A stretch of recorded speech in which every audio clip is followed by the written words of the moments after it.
se dizia que os discípulos de Jesus eram uma igreja, os seguidores de Jesus era a igreja de Jesus, mas na realidade Jesus disse que seu nome é Pedro, e sobre esta pedra edificarei a minha igreja. Edificarei quer dizer alguma coisa no futuro, amém? Alguma coisa no futuro, não no presente. Edificarei. Então eu gostaria de deixar bem claro isso, que a igreja começou a funcionar no dia de Pentecoste, quando recebeu o combustível do Espírito Santo. Amém? Bem, pois bem, nós vamos falar agora sobre salvação, né? Aliás, nós já falamos sobre salvação, mas vamos repetir aqui. A pessoa salva é aquela que aceitou a Cristo como Salvador, foi salva por Cristo. A pessoa salva, ela está salva com Cristo, salva por Cristo, crucificada com Cristo, sepultada em Cristo, com Cristo, né? E ressuscitada por Cristo, vivificada pelo Espírito Santo, né? Por Cristo através do Espírito Santo. Então nós podemos dizer o seguinte, que a pessoa salva, ela vive, ela foi crucificada, ela foi morta, ela foi ressuscitada por Cristo, vivificada por Cristo. Como é que é isso? Quando a pessoa ainda tem sentimentos do mundo dentro dele, está numa igreja, mas ainda tem assim relações com o mundo, as coisas do mundo ainda influem na sua vida, você está sendo crucificada a cada dia. A cada dia você é crucificada, não é? Você passa, por exemplo, você dançava, passa perto de um baile e não pode dançar, então o corpo sente, o corpo dói, o corpo chora. A pessoa bebia, passa perto de um boteco e não pode beber, então o corpo chora, o corpo reclama, não é? Mas Jesus dá força e a pessoa continua a caminhar, né? Que ele está no caminho do Calvário. De repente a pessoa morre. Morre para quê? Morre para o mundo.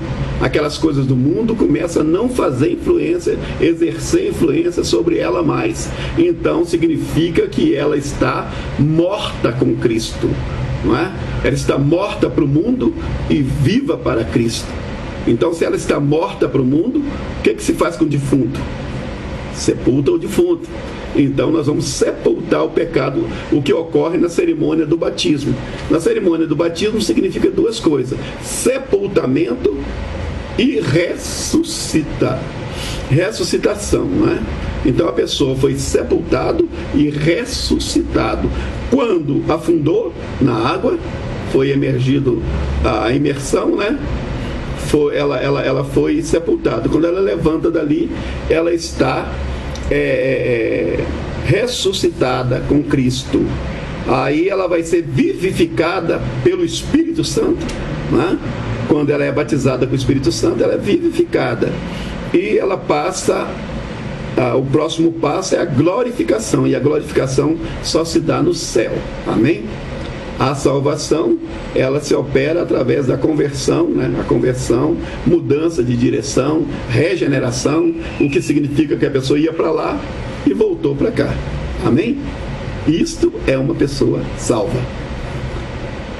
E a pessoa salva, as pessoas falam na igreja que até em relação ao culto de doutrina, né? Então o que é doutrina? A pessoa salva segue uma doutrina. Então, a doutrina, no caso, a doutrina é cristã.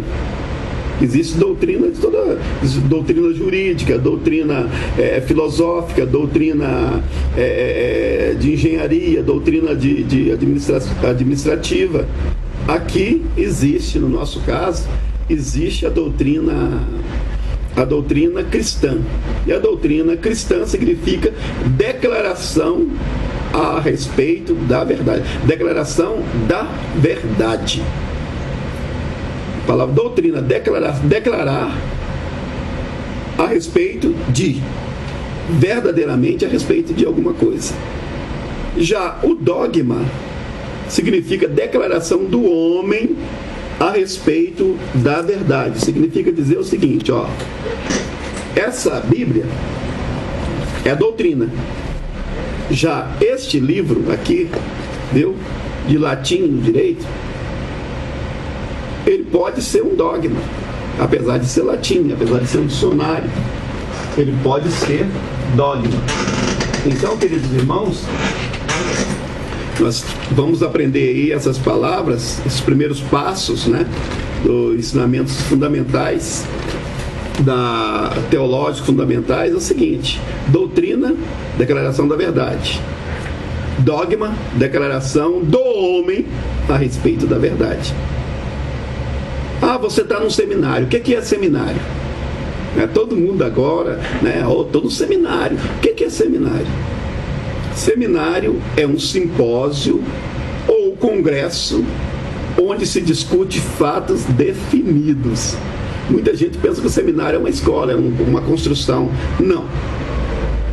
É um simpósio ou um congresso onde se discute alguns fatos definidos. Por exemplo, nós aqui estamos discutindo teologia. Então, é um fato definido. Qual é a nossa definição? Teologia. Qual é o ponto máximo do nosso estudo? Deus. Então, por isso que é teos. Teos, lógico, conhecimento, não é? A teologia. Seminário de quê? Teologia. O que significa teologia? Teologia vem do grego theos, né? Que significa Deus. E o logos, que significa conhecimento ou sabedoria. O vocábulo teologia significa ciência ou tratado a respeito de Deus, né? Aí você vai, mas ciência ou tratado a respeito de Deus? Tá. Teologia é uma ciência? É. E o que é ciência? O que é ciência?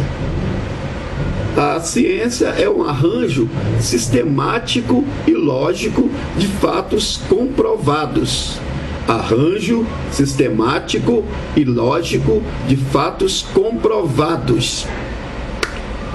Queridos irmãos, recentemente, um cientista polonês chamado Michael Keller, um dos mais conceituados cientistas no campo da cosmologia, e igualmente um dos mais renomados teólogos lá da Polônia,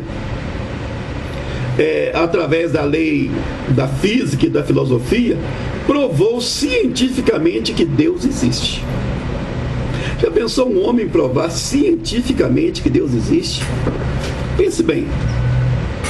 Provou cientificamente que Deus existe.